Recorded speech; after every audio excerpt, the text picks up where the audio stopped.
हाय दोस्तों। जैसा कि आप सभी लोगों को ज्ञात हुआ है कि यूपीपीसीएल की परीक्षा की डेट जो है आ चुकी है। और ये पेपर है आप सभी लोगों का 3 नवंबर से 3 नवंबर से और आपका 17 नवंबर के बीच में यूपीपीसीएल की सभी परीक्षाएं हो जाएंगी। तो फ्रेंड्स, अब आप लोग अपनी जो तैयारी है वो थोड़ी सी इम्प्रूव करिए और मेहनत करिए कि परीक्षा इस बार में 100% क्वालिफाई हो जाए। तो दोस्तों, समय को बर्बाद नहीं करेंगे। यदि आप हमारे चैनल पर नए हैं तो फ्रेंड्स जल्दी से लाइक कर दीजिए और सेशन को स्टार्ट करते हैं। आज का जो सेशन है आप लोगों के लिए बहुत महत्वपूर्ण है। यहाँ पर है सेशन नंबर 3 और इस जो आपके 150 क्वेश्चन होते हैं विद्युत उत्पादन में, उनमें से मैंने 100 क्वेश्चंस का 2 वीडियो डाला है, पार्ट 1 पार्ट 2 में, और ये आज पार्ट 3 है। और इसमें आपका नंबर रहेगा 101 से और 150 तक। ठीक है फ्रेंड्स, 101 से और 150 इस नंबर से आपका स्टार्ट हो रहा है और 150 तक जाएगा। फ्रेंड्स, कोशिश करेंगे कि इस सेक्शन को जल्दी से ख़त्म किया जाए, 1 घंटे से भी कम टाइम लगे, 1 घंटा ना लगे, क्योंकि क्वेश्चंस की संख्या, नंबर ऑफ क्वेश्चंस केवल 50 है और ज़्यादा से ज़्यादा हम बताने की कोशिश करेंगे। तो फ्रेंड्स, वीडियो पूरा देखें, अपने मित्रों में शेयर करें। चलिए फ्रेंड्स, देखते हैं आज का क्वेश्चन नंबर 101। यहाँ लिखा है कथनों को पढ़ने और सर्विस कंडक्टर।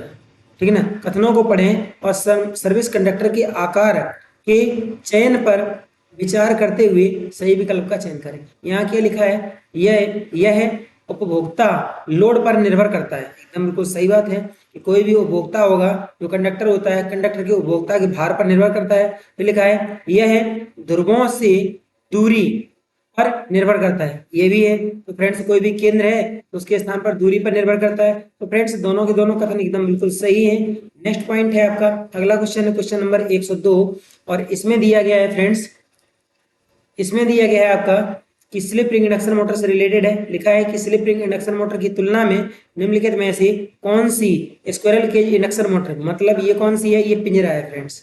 ठीक है ना, पिंजरा मोटर है। ठीक है, पिंजरा पिंजरा मोटर का सही अभिलाक्षणिकता है। तो इसकी अभिलाक्षणिकता पूछ रहा है किसके एवरेज में, इस वाले के एवरेज में। ठीक है ना, इसके संबंध में इस वाले के अभिलक्षण यहाँ पर दिए गए हैं और पूछ रहा है कि कौन सा अभिलक्षणता सही है, ये बोल रहा है। तो यहाँ क्या दिया गया है कि रोटर प्रतिरोध विधि द्वारा गति नियंत्रण संभव नहीं है।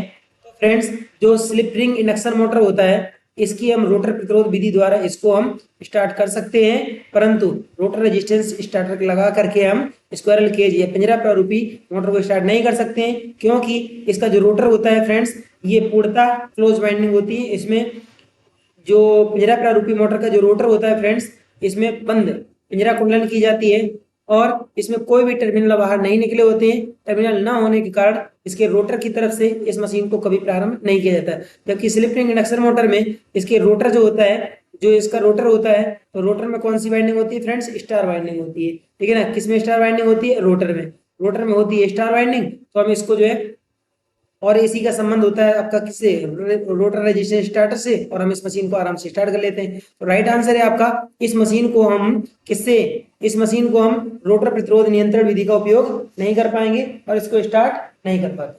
ठीक है ना, किसके द्वारा, रोटर प्रतिरोध के द्वारा। ठीक है, चलिए नेक्स्ट क्वेश्चन है आपका। अगला क्वेश्चन है उच्चतम प्रदीप्ति घनत्व परास के लिए कौन से कार्यों और क्रियाकलापों की अनुशंसा की जाती है। राइट आंसर आपका वर्ड सुमेलन। नेक्स्ट क्वेश्चन है ये फ्रेंड्स न्यूमेरिकल क्वेश्चन, तो इसमें डायरेक्ट आर का मान पूछा गया, हम आपको निकाल करके दिखा रहे हैं। ये दोनों के दोनों प्रतिरोध फ्रेंड्स समांतर में, तो समांतर में इसको हल कर लेंगे। लिखेंगे 12 8, एलसीएम ले लेंगे, आपका आएगा 24। 12 का भाग देंगे तो 2 बार जाएगा। ठीक है फ्रेंड्स, 12 का भाग देंगे तो 2 बार जाएगा, और 8 का इस 24 में जब भाग देंगे तो 3 बार जाएगा। इनको दोनों को जोड़ करके लिखा जाता है। दोनों को अगर जोड़ेंगे, इनको दोनों को फ्रेंड्स ऐड करेंगे तो 3 और 2 हो जाएगा कितना, 5 हो जाएगा। और यहाँ पर हम डायरेक्ट भाग दे देंगे 5 का, तो कितना हो जाएगा, 5 चौको 20 और 5 अट्ठे 40। इतना ओम तुम्हारा इधर का रेजिस्टेंस हो गया। अब क्या करेंगे, अब निकालते हैं, क्या निकालते हैं, रेजिस्टेंस। एक फॉर्मूला होता है पावर का, P इक्वल टू होता है V² / R। या R को हमको ज्ञात करना है, तो हम अब R कहाँ से लाएंगे, इनको ट्रांसफर करिए। तो R इक्वल टू हो जाएगा तुम्हारा कितना, V² / P हो जाएगा। और R है कितना, तो फ्रेंड्स जो R है ना, ये वाला और ये वाला, ये रेजिस्टेंस और इधर के ये सभी रेजिस्टेंस मिला करके अब ये पोजीशन किस में हो जाएगी, श्रेणी क्रम में हो जाएगी। तो टोटल रेजिस्टेंस आपका कितना बनेगा, टोटल रेजिस्टेंस बनेगा R प्लस, और इसको जो सॉल्व किए हैं इसका रेजिस्टेंस कितना 4.8 इक्वल टू वोल्टेज कितनी है, वोल्टेज यहाँ दी गई है 22, इसका हम स्क्वायर करेंगे तो 22 इंटू 22 अपान पावर कितनी दी गई फ्रेंड्स, यहाँ दी गई है 70, इसको यहाँ रख देंगे। अब क्या करेंगे R प्लस 4.8 इक्वल टू 484, ठीक है ना, और बटे 70 हो जाएगा। जब आप कैलकुलेट करेंगे ना तो यहाँ से लास्ट में इसको घटा देना कैंसिल करके, कैंसिल करने के बाद जब आप घटा देंगे तो आपकी वैल्यू कितनी आ जाएगी फ्रेंड्स, कैंसिल करने के बाद इनको आपस में घटाएंगे तो आपकी वैल्यू कितनी आएगी, यहाँ देखिए जरा कैलकुलेट करिए इसको और निकालते हैं।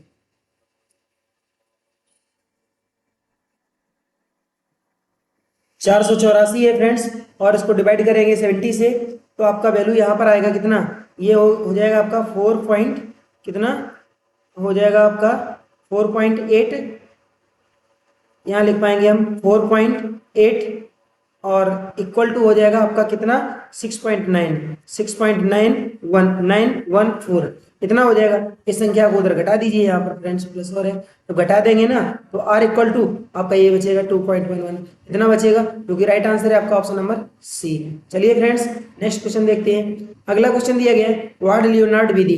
फ्रेंड्स इसको मैंने इसी पेपर में पिछले में बता चुके हैं सेट में, तो उसमें दिया गया था कि मतलब वार्ड लियोनार्ड विधि जो है इसका उपयोग हम किस लिए करते हैं, कोयला खदान वगैरह होती है तो गति नियंत्रण के लिए करते हैं। और ये गति नियंत्रण की जो है ना, गति नियंत्रण की, ठीक है ना, गति नियंत्रण की सबसे अच्छी विधि है और ये महंगी विधि है। कैसी है, महंगी विधि है, याद रखना, ठीक है ना। गति नियंत्रण की अच्छी के साथ साथ में महंगी विधि भी है। डीसी मोटरों की गति को, ठीक है ना, इसके आर्मेचर परिवर्तन, ठीक है ना, परिवर्तनीय वोल्टता देने के द्वारा नियंत्रित किया जाता है। ठीक है फ्रेंड्स, इसमें क्या होता है, 3 मशीनों का उपयोग किया जाता है और 3 मशीनों में से इसमें होते हैं 2 मोटर होते हैं और एक होता है जनरेटर। जनरेटर की सप्लाई मोटर को दी जाती है। एक मोटर जैसे यहाँ पर है, एक यहाँ है और एक यहाँ है, तो इस वाले मोटर की जो सप्लाई है ना इसके आर्मेचर को प्रदान की जाती है, ठीक है ना। और ये बीच में लगता है इसमें जनरेटर, और यहाँ साइड में जो है ना ये लगी होती है इसमें संट फील्ड कुंडलियाँ, ठीक है ना, संट फील्ड कुंडलियाँ होती हैं इसमें। और इसका जो शाफ्ट होता है ना इस जनरेटर को चलाता है। ये कौन सा होता है, ये संट मोटर होता है, ठीक है ना, ये संट मोटर होता है।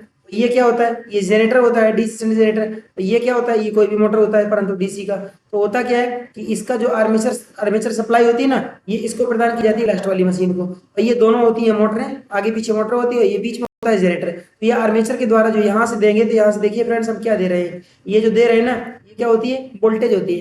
तो ऑप्शन नंबर आपका बी सही हो जाएगा। नेक्स्ट क्वेश्चन है क्वेश्चन नंबर 105। फ्रेंड्स इसमें क्या है, यदि कोई फ्यूज है, फ्यूज में उपयोग किए जाने वाले गोल तार का व्यास, ठीक है ना, व्यास और के, ठीक है ना, डी जो है ये क्या है, ये व्यास है, ठीक है ना, ये डी क्या है, ये व्यास है। किसका व्यास है फ्रेंड्स, जो डी है आपका ये क्या है, ये व्यास है। और ये व्यास है किसका, ये फ्रेंड्स एक गोल तार का व्यास है। कौन सा, ये पूरा पूरा यहाँ से, ठीक है ना। इसके बाद क्या बोला, के फ्यूज गुणांक है, तो फ्यूजिंग धारा, ठीक है ना, फ्यूजिंग धारा क्या होगी, तो फ्रेंड्स होगी के इक्वल टू, ठीक है ना, यहाँ पर हो जाएगी फ्यूजिंग धारा हो जाएगी आई इक्वल टू होता है फ्रेंड्स, तो यहाँ हो जाएगी आपकी आई इक्वल टू, धारा का वैल्यू निकालना है, आई इक्वल टू के डी का पावर होता है 3/2, ठीक है ना, के डी का पावर होता है आपका कितना, डी का पावर होता है 3/2। और इसी को हम लोग लिख सकते हैं जो आई धारा होती है ना ये फ्यूज में कितनी होती है, ये 1.5 के सीधे समानुपाती होती है, ठीक है। तो राइट आंसर हो जाएगा आपका option number B. Next question है आपका, यदि वाइस क्यू पॉइंट को लोड लाइन के मध्य बिंदु के निकट के रूप में सेट किया जाता है तो यह है क्लास सी एम्पलीफायर होता है, ठीक है ना। नेक्स्ट है आपका, घटकों को पीसीबी प्रिंटेड सर्किट बोर्ड से सोल्डरिंग करते समय सोल्डरिंग पदार्थ किसका होना चाहिए, टिन और लेड का होना चाहिए। इसमें मिश्रण कितना होता है, जो लेड होता है फ्रेंड्स, जो इसमें लेड होता है, लेड को हम पीबी के द्वारा दर्शाते हैं, ठीक है ना। जो लेड होता है ये कितना होता है, ये 37% होता है। और टिन कितना होता है, एसएन होता है, ठीक है ना। ये टिन कितना होता है, इसी में से घटा दीजिए 100 को, तो ये हो जाएगा तुम्हारा 63%, 63% होता है, ठीक है फ्रेंड्स। याद रखना टिन लेड का ये मिश्रण है और ये फ्यूज जो यहाँ सोल्डरिंग किया जाता है ये थोड़ा सा नर्म सोल्डर के अंतर्गत आता है, ठीक है। राइट आंसर हो जाएगा option number B. Next question है आपका क्वेश्चन नंबर 109, इसमें क्या बोला, कथनों को पढ़ें और कैपेसिटर स्टार्टर कैपेसिटर रन, ठीक है ना, क्या बोला है, capacitor start capacitor run single phase induction motor के लिए सही विकल्प का चयन करें। इसमें क्या बोला है, capacitor start capacitor run motor बोला है। तो फ्रेंड्स ये कैसे बनेगी, ये देखिए जरा, यहाँ पर एक कैपेसिटर लगा दिया परमानेंट, ठीक है ना, यहाँ पर ये दूसरी कुंडली हो गई, तो इसके अंदर ये आपका रोटर रोटर हो गया। रोटर कैसा होता है, पिंजरा प्रारूपी होता है फ्रेंड्स, याद रखना। ये कौन सी है, ये आपकी स्टार्टिंग वाइंडिंग है। ये कौन सी है, आरडब्ल्यू है, रनिंग वाइंडिंग है। एक कैपेसिटर यहाँ लगा दिया, अभी ये परमानेंट कैपेसिटर टाइप बनी, और दूसरी यहाँ पर कैपेसिटर लगेगी। यहाँ पर क्या होता है, सीएफएस होता है, सेंट्रीफ्यूगल स्विच होता है। तो ये बन गई। अब इसमें देखिए क्या कह रहा है, संधारित्र मुख्य वाइंडिंग से जुड़ा होता है। इसमें जो रनिंग वाइंडिंग होती है इसको मुख्य कहते हैं और इसको सहायक कहते हैं, ठीक है ना। ये होती है आपकी सहायक, ठीक है ना, ये होती है सहायक और ये वाली वाइंडिंग होती है मुख्य। जरा ध्यान से देखिए क्या लिखा है, संधारित्र मुख्य वाइंडिंग से जुड़ा होता है, नहीं गलत, ये तो सहायक वाइंडिंग से जुड़ा है। फिर क्या है, प्रणाली में सेंट्रीफ्यूगल स्विच होता है, ये प्रणाली में सेंट्रीफ्यूगल स्विच होता है फ्रेंड्स। प्रणाली में सेंट्रीफ्यूगल स्विच नहीं होता है, ये सेंट्रीफ्यूगल स्विच जो होता है ये कहाँ होता है, ये अलग होता है, प्रणाली से अलग होता है, यहाँ पर स्थापित किया कैपेसिटर के साथ अलग से, ठीक है ना। तो ये हो जाएंगे आपके दोनों ऑप्शन यहाँ पर असत्य हैं, कोई भी सही नहीं दिया गया। नेक्स्ट क्वेश्चन दिया गया है, निम्नलिखित में से किस संयंत्र का उपयोग बीएच वक्रों को निर्धारित करने के लिए किया जाता है। तो फ्रेंड्स याद रखना, यहाँ पर जो संयंत्र है इसका नाम है फ्लक्स मीटर, ठीक है ना। फ्लक्स मीटर के द्वारा बीएच वक्र जो है उसको निर्धारित किया जाता है। नेक्स्ट क्वेश्चन है 111, यदि सीरीज वाइंडिंग द्वारा उत्पादित चुंबकीय फ्लक्स शंट फील्ड वाइंडिंग द्वारा उत्पादित फ्लक्स की सहायता करता है तो डीसी जनरेटर क्या कहा जाता है, ठीक है ना।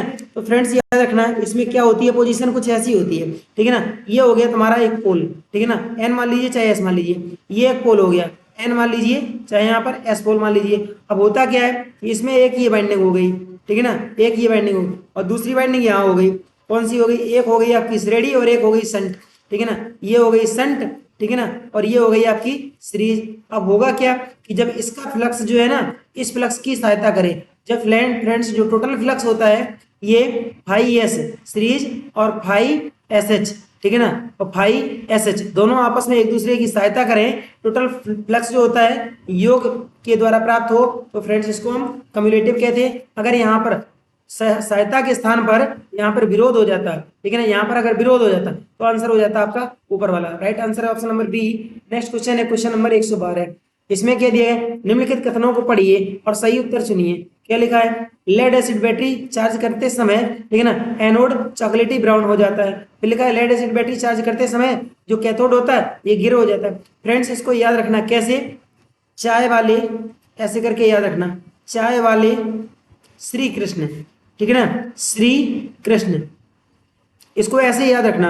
अब ये चाय क्या हो गया, ये हो गया चॉकलेटी, ये क्या हो गया, एनोड हो गया, ठीक है ना, चॉकलेटी ये हो गया आपका एनोड, ठीक है ना, चाय वाले श्री कृष्ण ये हो गया तुम्हारा चॉकलेटी, ठीक है।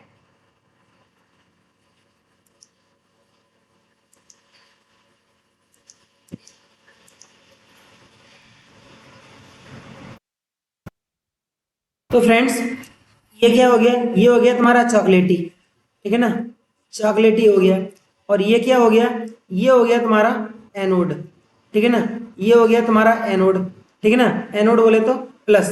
अब कैथोड क्या है, ये हो गया तुम्हारा कैथोड माइनस हो गया, ठीक है ना, और ये हो गया तुम्हारा माइनस, और ये श्री क्या हो गया, ठीक है ना, ये हो गया तुम्हारा स्लेटी, ये देखिए जरा लिखा है, ये हो गया तुम्हारा स्लेटी, ये हो गया स्लेटी, और ये हो गया तुम्हारा क्या, ये हो गया तुम्हारा कैथोड, ठीक है ना, और ये हो गया तुम्हारा क्या, एनोड हो गया, और हो गया क्या, चॉकलेटी हो गया, एनोड हो गया और ये हो गया चॉकलेटी। इसके द्वारा आराम से याद किया जा सकता है, दोनों कथन बिल्कुल सही है।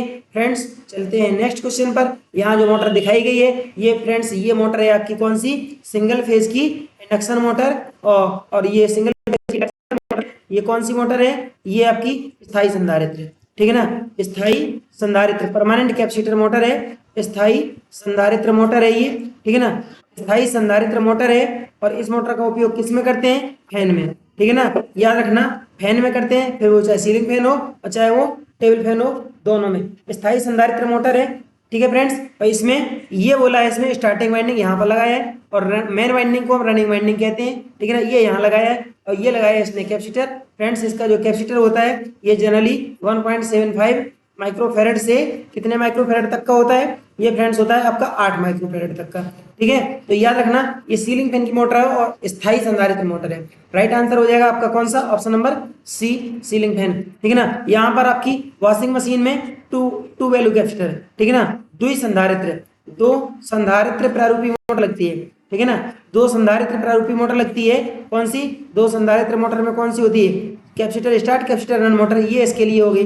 ग्राइंडर में क्या लगता है, ग्राइंडर में लगती है यूनिवर्सल, ठीक है ना, यूनिवर्सल मोटर लगती है। और ब्लोवर में क्या लगती है फ्रेंड्स, ब्लोवर में भी हम कौन सी लगाते हैं, ब्लोवर में भी हम 2 कैपेसिटर मोटर लगा सकते हैं। ठीक है फ्रेंड्स, और डीसी शंट भी लगा लेते हैं। ठीक है ना, डीसी में शंट और 2 वैल्यू कैपेसिटर मोटर लगाते हैं। ठीक है, एसी की, याद रखना। तो सीलिंग फैन राइट आंसर है। नेक्स्ट क्वेश्चन है आपका क्वेश्चन नंबर 14। इसमें क्या दिया गया,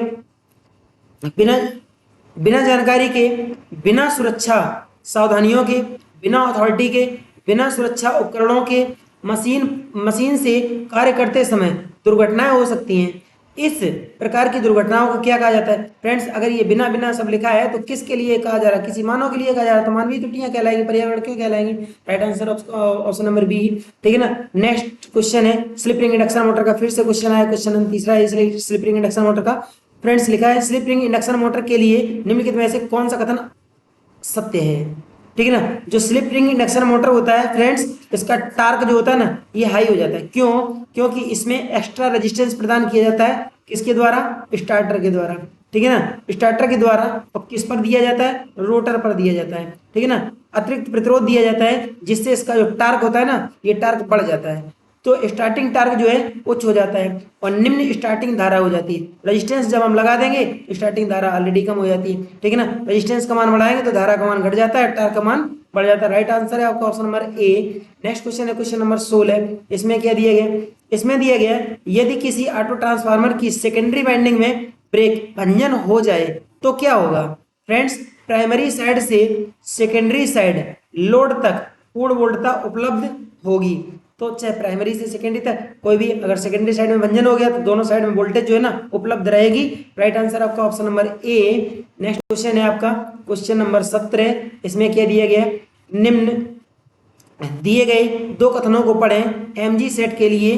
ठीक है ना, सही विकल्प का चयन करें। क्या लिखा है, इंडक्शन मोटर जनरेटर सेट उत्क्रमणीय नहीं है, ये रॉन्ग दिया, गलत। हम दोनों दिशा में इसको चला सकते हैं। लिखा है बहुत उच्च लोड पर तुल्यकाली मोटर, ठीक है ना, तुल्यकाली मोटर सेट तुल्यकालन से बाहर आ जाता है, ये भी गलत दिया है। राइट आंसर फ्रेंड्स यहाँ देखेंगे क्या बोला है, ये फ्रेंड्स राइट है दोनों के दोनों क्वेश्चन यहाँ से। ठीक है ना, यहाँ क्या बोला है, induction motor generator MG set को हम, ठीक है ना, व्युत्क्रम दिशा में नहीं चला पाते हैं, ये सही है, केवल एक ही दिशा में ये चलता है। ठीक है ना, दोनों दिशा में नहीं चला सकते हैं, गलत है, दोनों दिशा में नहीं चला सकते, इसको हम चला सकते हैं। ठीक है ना, दोनों दिशा में क्या लिखा, उत्क्रमणीय नहीं है, मतलब दोनों दिशा में इसको हम नहीं चला सकते, केवल एकलौता एक दिशा में चलता है। फिर ये क्या लिखा है, बहुत उच्च लोड पर तुल्यकालिक मोटर जनरेटर सेट तुल्यकालन से बाहर हो जाता है, ये सही है। तुल्यकालन मोटर जब हम उच्च गति से अगर चलाएंगे ना तो सिंक्रोनस से हट जाता है। दोनों ऑप्शन आपके राइट है।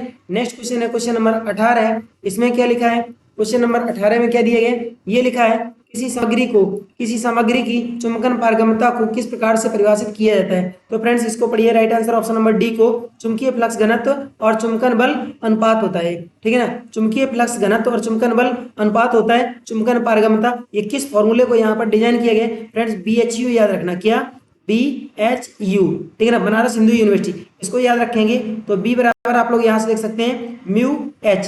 ठीक है ना, तो म्यू बराबर क्या हो जाएगा, म्यू बराबर हो जाएगा आपका B बटे एच, ये हो जाएगा। कभी कभी ये डायरेक्ट ही पूछ लेता है, और यहाँ पर कैसे पूछा गया है, यहाँ पर पूछा गया है फ्रेंड्स भाषा के रूप में। तो भाषा के रूप में पूछा गया है तो इसको देखिए जरा, ये क्या लगा, चुंबकीय फ्लक्स घनत्व ये लिखा है आपका B, ठीक है ना, चुंबकीय फ्लक्स, और चुंबकन बल ये लिखा है आपका H, ठीक है ना, का अनुपात, दोनों का अनुपात हो गया, तो क्या कहलाता है ये कहलाता है चुंबकन पारगम्यता। Right answer option number D.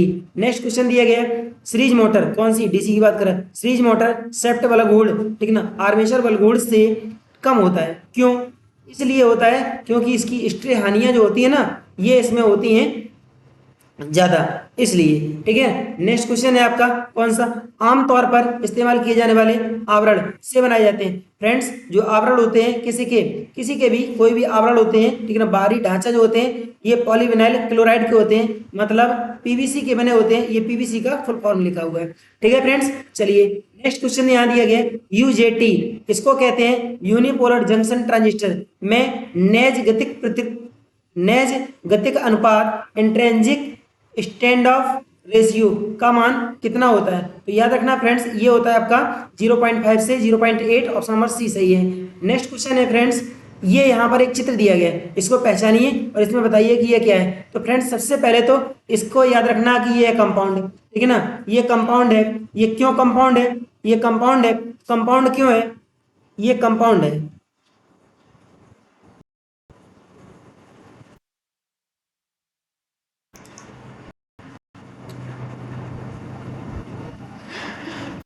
ये फ्रेंड्स, ये कंपाउंड है, ठीक है ना, और ये क्यों कंपाउंड है इसको देखते हैं। ये कंपाउंड क्यों है, इसलिए कंपाउंड है क्योंकि इसमें ये सीरीज और ये संट दोनों कुंडलियां हैं।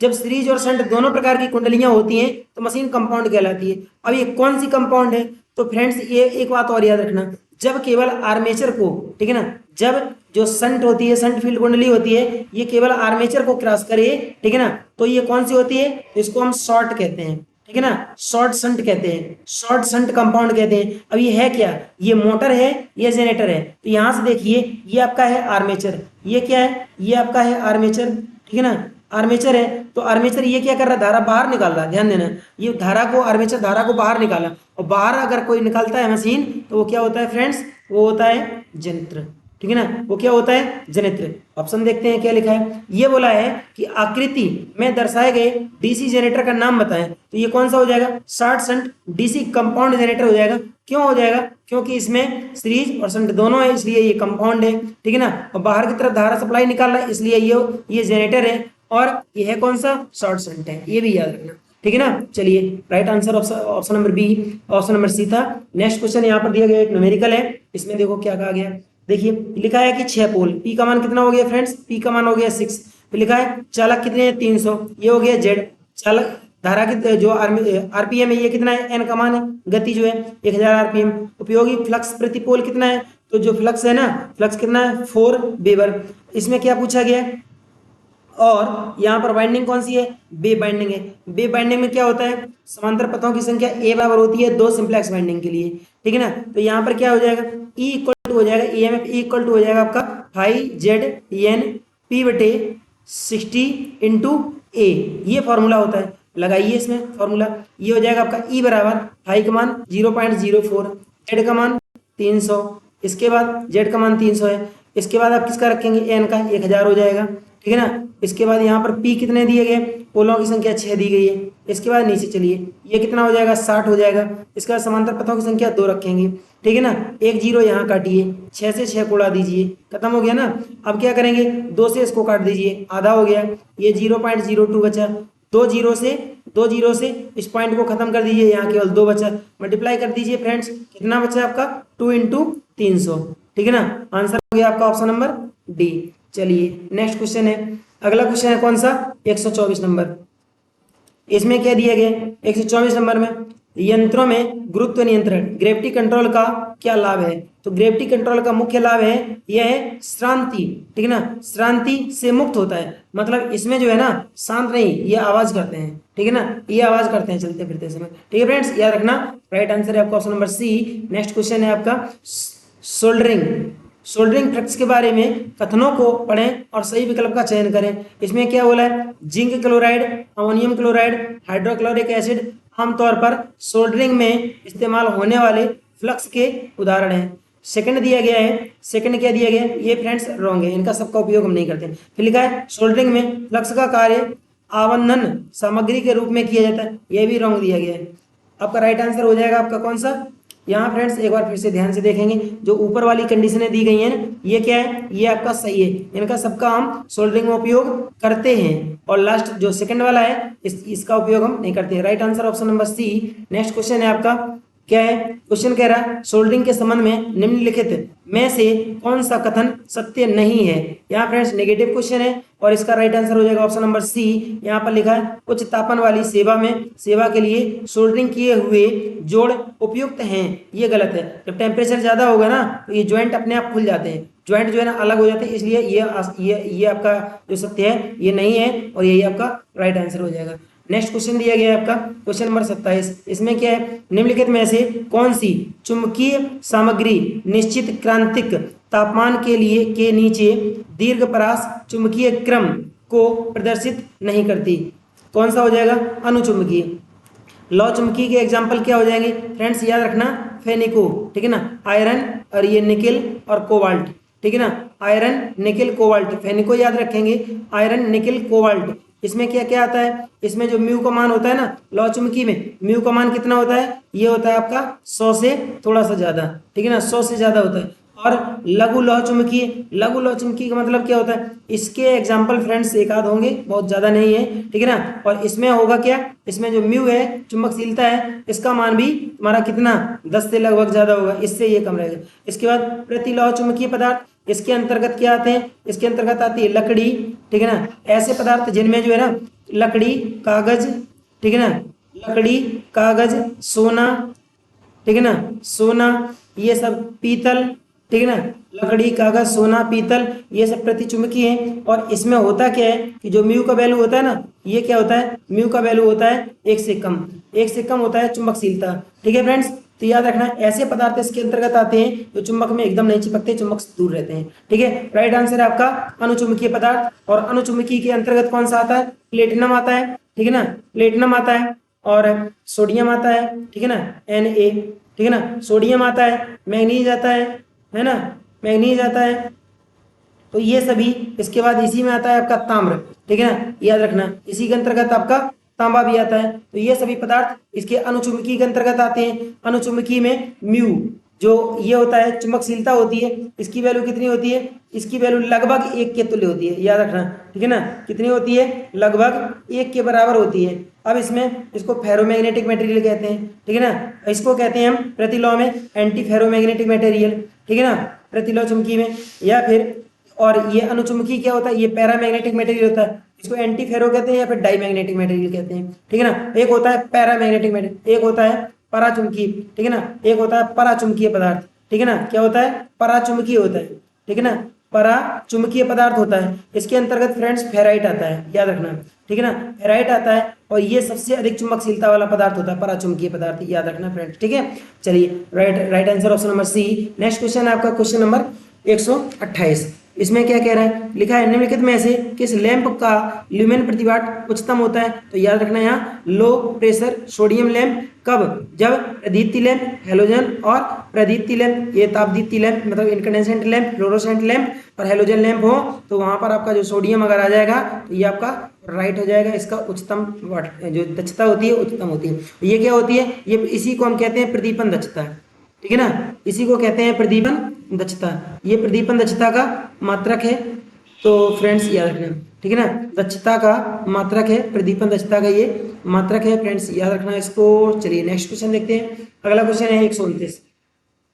इसमें क्या दिया गया, इसमें क्या दिया, इसको देखते हैं। इसमें दिया गया है आपका, इसमें दिया गया डीसी मशीनों के संबंध में निम्नलिखित में से कौन सा कथन सत्य है। तो कौन सा कथन सत्य है, डायरेक्ट देखते हैं ऑप्शन नंबर सी। इसमें क्या लिखा है, बिना किसी संरचनात्मक परिवर्तन के, ठीक है ना, डीसी जनरेटर का उपयोग डीसी मोटर के रूप में किया जा सकता है और इसके विपरीत भी संभव है।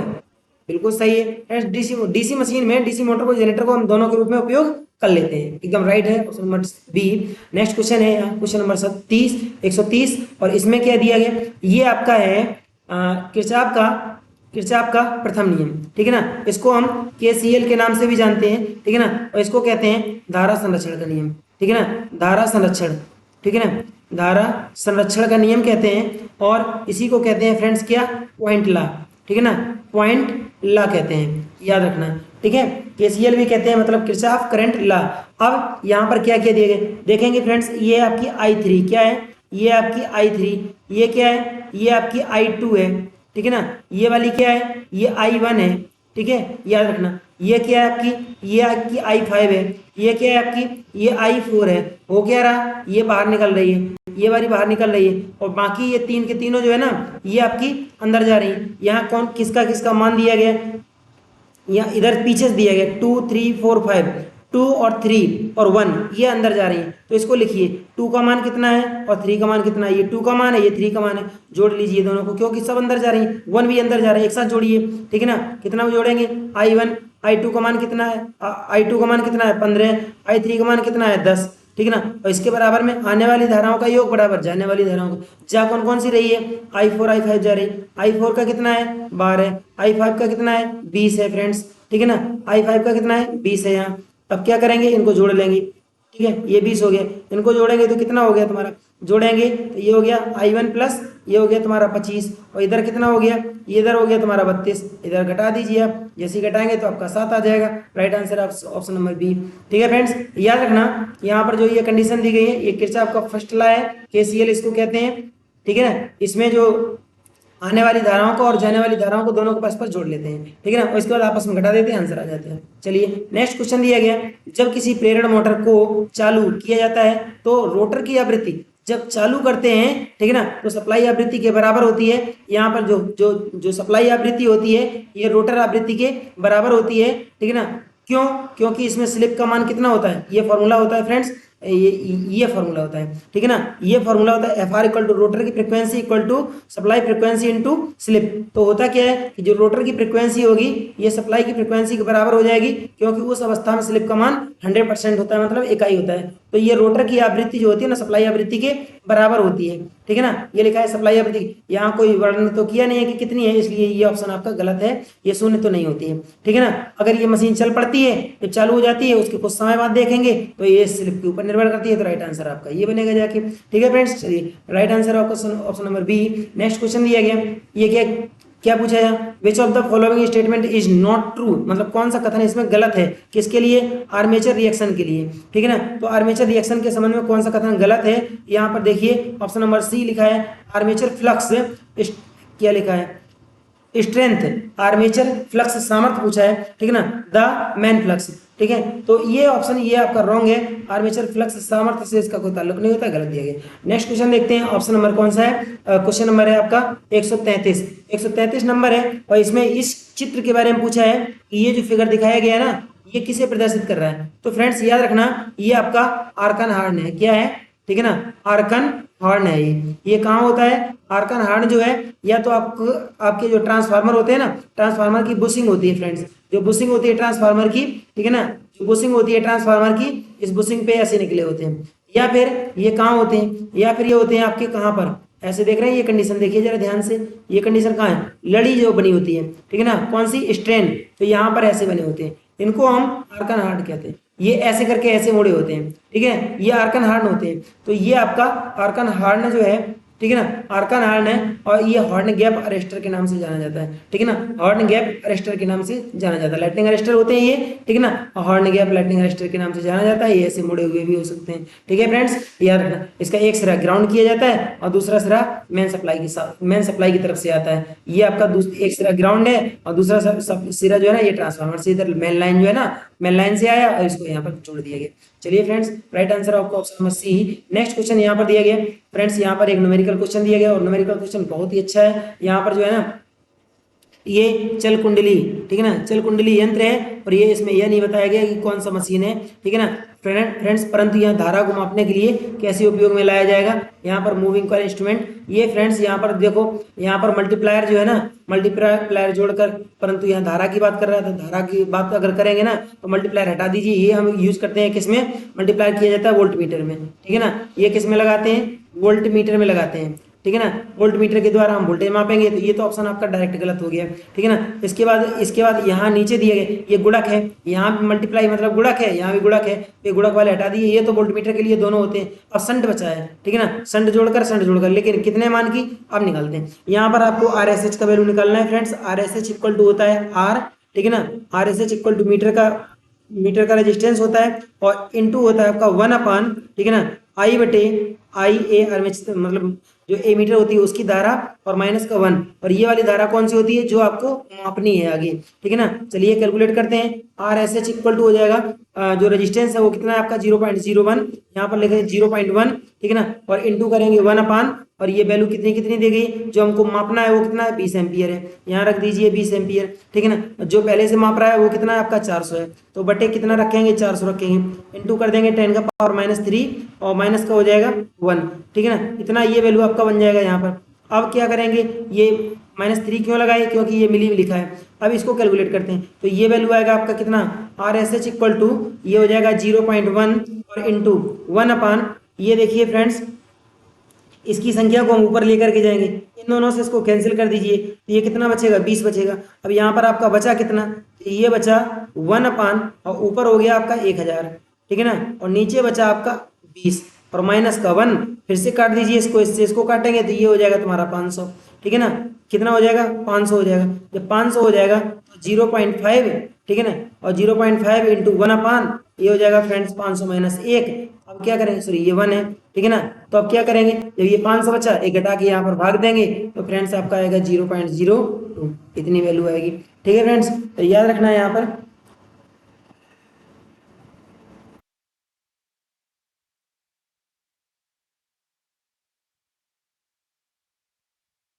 फ्रेंड्स यहाँ पर 50 बचेगा आपको, जब 50 बचेगा तो हम 50 एक कम कर देंगे तो 49 बचेगा।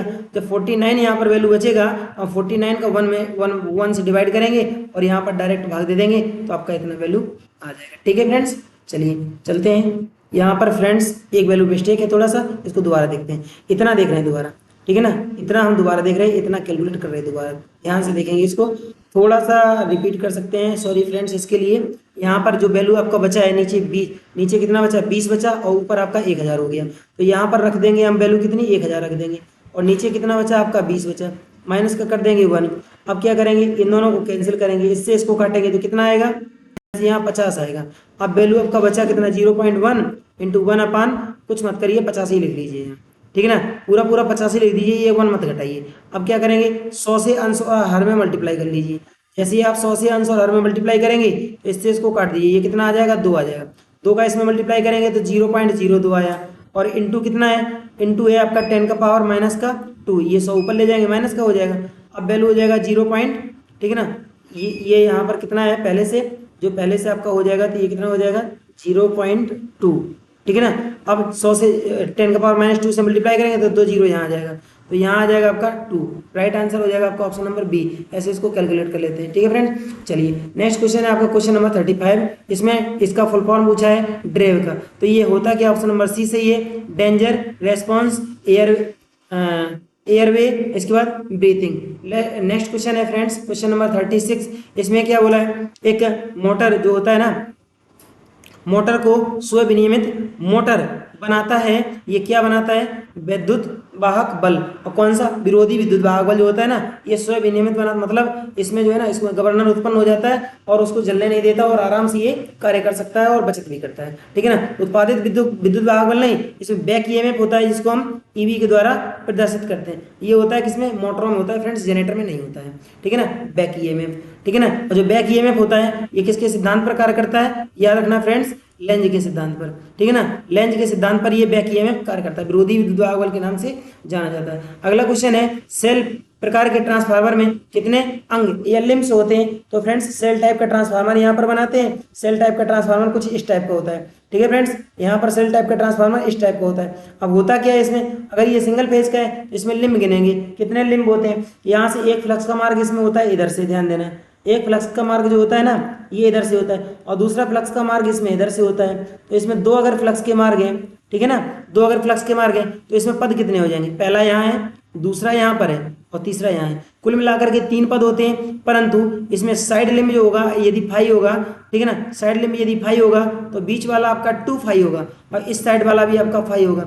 हमारे कहने का मतलब है साइड लिम्ब की अपेक्षा जो सेंटर का लिम्ब होता है ये कितना होता है फ्रेंड्स, ये होता है 2 गुना, ठीक है ना, 2 गुना बड़ा होता है। साइड लिम्ब जो सेंटर लिम्ब होता है, केंद्र का जो लिम्ब होता है ये साइड लिम्ब की अपेक्षा कितना होता है, ठीक है ना, जो साइड लिम्ब होता है, साइड लिम्ब, ठीक है ना, साइड लिम्ब, जो साइड लिम्ब होता है और इसकी अपेक्षा जो बीच का लिम्ब होता है ना, बीच का लिम्ब जो होता है, बीच का लिम्ब, ठीक है ना, बीच का लिम्ब, और ये होता है इंटू 2, साइड लिम्ब का दुगना होता है बीच वाला लिम्ब, मतलब दुगनी चौड़ाई का होता है, ठीक है फ्रेंड्स। और इसमें जो सेल टाइप के ट्रांसफार्मर होते हैं फ्रेंड्स, जो सेल टाइप के जो ट्रांसफार्मर होते हैं, सेल टाइप के ट्रांसफार्मर में क्या होता है, सेल टाइप के ट्रांसफार्मर में, ठीक है ना, जो क्रोड होती है ये कुंडलन को घेरती है।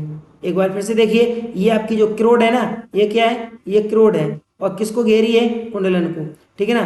क्रोड जो है ये किसको घेरती है, कुंडलन को घेरती है, याद रखना। और कोर टाइप के ट्रांसफार्मर में क्या होता है, ठीक है ना, कोर टाइप के ट्रांसफार्मर में क्या होता है, जैसे मान करके चलिए कि ये आपका कोर टाइप का ट्रांसफार्मर है, ठीक है ना, ये यहाँ पर आपका कोर टाइप का ट्रांसफार्मर बना रहे हैं, ये आपका कोर टाइप का ट्रांसफार्मर हो गया, ये आपका कोर टाइप का ट्रांसफार्मर। इसमें होता क्या है कि इसमें जो है ना, इसमें कुंडलन क्रोड को घेरती है, देखिए जरा, इसमें जो कुंडलन होती है ना, इसमें क्रोड को घेरती है। कोर टाइप में कुंडलन क्रोड को घेरती है, और सेल टाइप में क्या होता है कि सेल टाइप में क्रोड जो होती है ना, ये कुंडलन को घेर लेती है। क्रोड जो होती है ये किसको घेरती है, ये कुंडलन को घेरती है, ठीक है फ्रेंड्स। राइट आंसर आपका option number A. Next question है आपका क्वेश्चन नंबर 38। इसमें क्या बोला है कि इसमें बोला है बंधकों के बिना उच्च तापीय स्थिरता वाले सिलिकॉन रेजिन, ठीक है ना, सिलिकॉन रेजिन के साथ सिरेमिक क्वार्ट्ज जैसी सामग्री, ठीक है ना, निर्धारित इंसुलेशन तापमान बताएं 180 डिग्री सेंटीग्रेड से ऊपर, और इसकी श्रेणी है फ्रेंड्स सी, 180 की फ्रेंड्स श्रेणी है आपकी। यहाँ से टेबल बनाते हैं, लिखते हैं Y A E B F, ठीक है ना, एच सी, ये क्या है, ये आपका ग्रुप है, ठीक है ना, GROUP, ये ग्रुप है, और ये आपका टेम्परेचर है डिग्री सेंटीग्रेड में, ठीक है ना, ये वाई है, Y A E B F H C होता है। तो वाई का आपका कितना होता है, वाई का होता है 90 डिग्री, ठीक है ना, एकदम कच्चे माल होते हैं इसमें।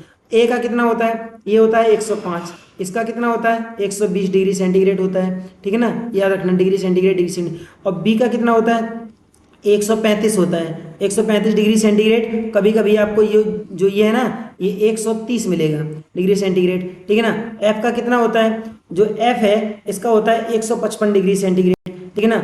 एच का कितना होता है 180 होता है डिग्री सेंटीग्रेड, और सी का कितना होता है 180 डिग्री सेंटीग्रेड से, ठीक है ना, इससे ऊपर होता है, ठीक है ना, 180 डिग्री सेंटीग्रेड से ऊपर होता है। ये आपका H का हो गया, ये आपका Y का हो गया, और 120 जो है ना ये E का हो गया। इसमें किसका पूछा है, सिरेमिक पूछा है। तो ये बहुत ही अच्छे कुछ अलग पदार्थ होते हैं, इसी में फ्रेंड्स माइका और आता है, ठीक है ना, इसमें माइका और आता है, परंतु माइका को यहाँ ना लेकर के, क्योंकि ये हाई टेम्परेचर पर कैसा नर्म हो जाता है, तो माइका को हम F श्रेणी में लेते हैं, ठीक है ना, इस श्रेणी में माइका को लेते हैं। और यहाँ से माइका का उपयोग जो है 20 श्रेणी से नीचे सभी में किया जाता है, ठीक है फ्रेंड्स, याद रखना, माइका का उपयोग सभी में किया जाता है। कागज और कपड़ा इसमें आते हैं, ठीक है ना, कागज और कपड़ा इसमें आते हैं, ठीक है ना, पेपर वगैरह, पेपर पॉलीथीन वगैरह ये सब इसमें आते हैं। इसमें क्या आते हैं, तेल संसेचित, ठीक है ना, इसमें आते हैं तेल पूरित या तेल संसेचित जो है ना पेपर आते हैं। इसमें पेपर तो होते हैं, इसमें जो है पेपर तो आते हैं, परंतु तेल संसेचित होते हैं, ठीक है ना, तेल में भिगोए हुए पेपर होते हैं। और इसमें क्या होता है,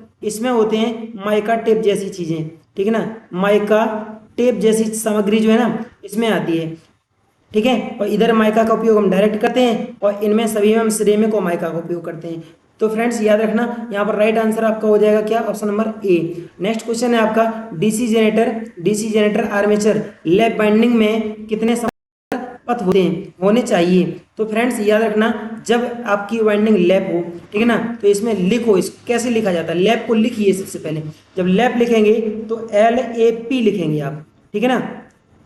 एक बात और, इसको थोड़ा सा दूर दूर लिखो, ठीक है ना, थोड़ा सा दूर दूर लिखो, LAP। ये इसका मतलब क्या है, इसमें A बराबर होता है P। लैप बाइंडिंग जो है मैंने लैप लिख दिया, जैसे लिखा होता है लैप मैंने लिख दिया, इसमें A बराबर P होता है। इसका मतलब क्या है, समझ रहे ना, ये होते हैं समांतर पथ और ये होते हैं ध्रुवों की संख्या। तो लैप बाइंडिंग में, ठीक है ना, लैप बाइंडिंग में समांतर पथों की संख्या ध्रुवों की संख्या के बराबर होती है। पहला क्वेश्चन का आंसर मिला। इसके बाद L क्या बताता है, अगर आपकी बाइंडिंग कौन सी है, लैप, ये पूरा लिखा है। अगर आपकी लैप बाइंडिंग है तो ये बाइंडिंग कैसी होती है फ्रेंड्स, ये बाइंडिंग होती है आपकी कैसी, उच्च धारा की, ठीक है ना। इसमें धारा क्या होती है, इसमें धारा होती है उच्च होती है, और जब धारा उच्च होती है तो कुंडलन कैसी हो जाएगी, श्रेणी कुंडलन हो जाएगी। तो लैप बाइंडिंग जो होती है ना, ये कैसी बाइंडिंग होती है, श्रेणी कुंडलन होती है। और एल क्या दर्शा रहा है, एल मतलब होता है लो वोल्टेज, ठीक है ना, लो वोल्टेज को दर्शाता है। ठीक है फ्रेंड्स, याद रखना, लो वोल्टेज को दर्शाता है। अब लैप वाइंडिंग युक्त यदि कोई अगर मशीन है, डीसी मशीन, तो इसमें विद्युत वाहक बल क्या हो जाएगा, ईबी बराबर हो जाएगा आपका 5ZN P बटे 60A। जब बराबर हो गए, जब दोनों बराबर हो गए तो ये दोनों तो फ्रेंड्स कैंसिल हो जाएंगे। राइट, आपका फॉर्मूला जब बनेगा 5ZN बटे 60, केवल इतना बनेगा। और ये किसको दर्शाता है, लैप को। और वेव को क्या दर्शाता है, वेव बाइंडिंग में होता है ईबी बराबर होता है 5ZN, ठीक है ना, 5ZN P बटे इसमें होता है 60 × 2 समांतर पथों की संख्या लैप में। ठीक है ना, वेव जो बाइंडिंग होता है इसमें दो होती है, किसमें होती है, तरंग कुंडलन में। ठीक है ना, और जो तरंग कुंडलन होती है ये कैसी होती है फ्रेंड्स, ये समांतर होती है। ठीक है ना, ये समांतर कुंडलन होती है, याद रखना, तरंग कुंडलन होती है समांतर, और लैप बाइंडिंग जो होती है ना ये कैसी होती है, ये श्रेणी कुंडलन होती है। राइट आंसर हो जाएगा आपका ऑप्शन नंबर ए, क्योंकि ध्रुवों की संख्या समांतर पथों की संख्या के बराबर होती है। और किस कुंडलन में, इसकी बाइंडिंग कौन सी होती है, सिंपलेक्स में। किसमें, सिंपलेक्स में, याद रखना। ठीक है ना, सिंपलेक्स लैप में। ठीक है, सिंपलेक्स लैप में। अगर यहाँ पर सिंपलेक्स के स्थान पर यदि डुप्लेक्स आ जाए, ठीक है ना, यदि डुप्लेक्स लिखा हुआ आ जाए तो समांतर पथों की संख्या ए बराबर हो जाएगा आपका 2p। इसको याद रखना, ये टोपी पहना देता है तुरंत। ठीक है, राइट आंसर है आपका option number A. Question number है आपका 140। इसमें क्या बोला है, तुल्यकाली मोटर, सिंक्रोनस मोटर का शक्ति गुणक होता है फ्रेंड्स, जो तुल्यकाली मोटर होता है ना, ये आपका पश्चगामी इकाई और अग्रगामी तीनों प्रकार के शक्ति गुणक पर कार्य करता है फ्रेंड्स। इसके स्थान पर एक मोटर और है जिसको हम सरागी मोटर के नाम से जानते हैं। ठीक है ना, कौन सा, सरागी मोटर, स्क्रेज मोटर। सरागी मोटर के लिए भी यही है, सिंक्रोनस मोटर के लिए भी यही है। ठीक है फ्रेंड्स, और इस मोटर को हम किस नाम से जानते हैं, समंजनशील मोटर। ठीक है ना, इसको हम किस नाम से जानते हैं, समंजनशील मोटर कहते हैं, क्योंकि एडजस्टेबल होता है। ठीक है ना, समंजनशील मोटर होती है, समंजनशील। ठीक है ना, समंजनशील मोटर। ठीक है ना, क्यों, क्योंकि ये जो है ना, ये अपने पावर फैक्टर को जो शक्ति गुणक होता है ना, इसको परिवर्तित कर लेती है। मोटर के रूप में रहेगी तो पश्चगामी, ठीक है ना, मोटर के रूप में रहेगी तो पश्चगामी, अगर बाहर नहीं रहेगा तो इकाई। अगर इसको कैपेसिटर के रूप में यूज करते हैं, संधारित्र के रूप में, सिंक्रोनस कंडेंसर के रूप में, तो अग्रगामी शक्ति गुणक होता है। ठीक है फ्रेंड्स, चलते हैं आगे। नेक्स्ट क्वेश्चन है, अगला क्वेश्चन यहाँ पर दिया गया है, इलेक्ट्रिक आयरन विद्युत स्त्री के सिद्धांत पर कार्य करता है। तो फ्रेंड्स याद रखना, इसमें ऊष्मा उत्पन्न होती है, हीटिंग एलिमेंट होता है। ठीक है ना, एलिमेंट होता है, जब एलिमेंट होता है तो इसमें हम जैसी धारा प्रवाहित करते हैं, आई प्रवाहित करते हैं, तो आई का स्क्वायर कर दीजिए। इसमें रेजिस्टेंस भी होता है, टाइम भी लगता है, तो एच इक्वल टू जो हीटिंग उत्पन्न होती है ना उष्मा, H equal to I square R T होता है। तो हीटिंग की जितने भी एलिमेंट वाली जो साधन वस्तुएं होती हैं, चाहे वो हीटर प्रेस हो, चाहे वो इलेक्ट्रिक आयरन हो, ठीक है ना, चाहे वो गीजर वगैरह हो, उसमें सभी में ऊष्मीय प्रभाव होता है। ठीक है फ्रेंड्स, याद रखना, जब ऊष्मीय प्रभाव होता है तो ये नियम किसका है, ये फ्रेंड्स जूल का रूल लागू होता है, ये जूल का नियम कहलाता है, H equal to I square R T. Next question यहाँ बीजेटी का दिया गया। ओबाइनिस्ट का मतलब होता है फ्रेंड्स कॉमन। ठीक है ना, ये होता है आपका कॉमन। संग्राहक मतलब कलेक्टर होता है। ठीक है ना, संग्राहक मतलब कलेक्टर होता है, तो common collector BJT, bipolar junction transistor बोला है। ठीक है ना, ये कितने प्रकार के होते हैं फ्रेंड्स, दो प्रकार के होते हैं। कौन से होते हैं, एक होता है आपका एनपीएन, ठीक है ना, एक होता है आपका एनपीएन, और एक कौन सा होता है, पीएनपी होता है। ठीक है ना, एनपीएन और पीएनपी दो प्रकार के होते हैं बीजेटी। इसमें क्या लिखा है, के लिए निवेश प्रतिबाधा और निर्गत प्रतिबाधा, मतलब इनपुट और आउटपुट जो दोनों की बात कर रहा है। ठीक है ना, ये आई की बात कर रहा है, और ये जेड, सॉरी ये जेड आउटपुट की बात कर रहा है। ठीक है ना, इनपुट और आउटपुट दोनों की बात कर रहा है। क्या होती है, तो याद रखना, जो उच्च निवेश प्रतिबाधा, जो इनपुट प्रतिबाधा होती है, ये होती है हाई। ठीक है ना, और जो आउटपुट होती है ये कैसी होती है, ये होती है निम्न, याद रखना। ठीक है ना, इनपुट प्रतिबाधा उच्च होती है और आउटपुट प्रतिबाधा निम्न होती है। ऑप्शन नंबर राइट है आपका, option number A. Next question है फ्रेंड्स, क्वेश्चन नंबर 43। इसमें क्या लिखा है, यांत्रिक गुणों और तापमान प्रतिरोध में सुधार करने के लिए सोल्डर को अन्य मिश्र धातु तत्वों में मिश्रित किया जाता है। ठीक है ना, इनमें से कौन सा सही नहीं है, तो रेडियम इसमें नहीं मिलाया जाता है। ठीक है, सिल्वर भी होता है, सोने चांदी की वस्तुएं होती हैं, जस्ता भी होता है, कैडमियम भी होता है, लेकिन रेडियम नहीं होता है। कैडमियम हम कब मिलाते हैं, कठोर सोल्डर के लिए। ठीक है फ्रेंड्स, याद रखना, कठोर सोल्डर में, ठीक है ना, कठोर सोल्डर जो होता है इसमें हम क्या मिलाते हैं, इसमें कैडमियम मिलाते हैं। जस्ता सामान्य सोल्डरिंग के लिए, और सिल्वर जो है ना सोने चांदी की वस्तुओं को जोड़ने के लिए, इसका मतलब एजी होता है, चांदी होता है। ठीक है, तो फ्रेंड्स राइट आंसर हो जाएगा आपका रेडियम। रेडियम एक कैसा है, रेडियम एक रेडियोधर्मी तत्व है, ठीक है ना, रेडियोधर्मी रेडियोधर्मी तत्व है, ठीक है ना। इसमें से विकिरण निकलता है, ठीक है ना, इसमें से रेडियोधर्मी प्रदूषण निकलता है, ठीक है ना।